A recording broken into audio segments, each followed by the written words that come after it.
आज चाहिँ अल्छी लाग्यो कि कति घरमा घुम्सेर बस्नु अनि त्यो कति बजार मात्रै घुम्नु के जहिले पनि त्यो यता पनि बिल्डिङ उता पनि बिल्डिङ निसासेको जस्तो कि अनि त्यही भएर म चाहिँ आज खेतबारी घुम्न आएको साथीहरू हेर्नुहोस् ल हेर्नुहोस् है यो चाहिँ हो यो सुर्ती लगाइन्छ यो सबै यो देख्नु भएको चाहिँ त्यो सबै हाम्रो ठाउँ चाहिँ कस्तो राम्रो लाग्छ कि सेम यो उपत्यका जस्तै के वरिपरि पहाडले घेरेको के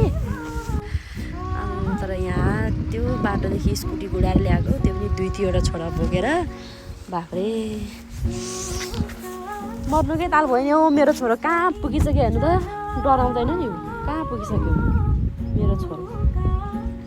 मेरो छोरालाई पनि यस्तै हिँड्न मनपर्छ कि उसको बाउ जस्तै छ कि सेम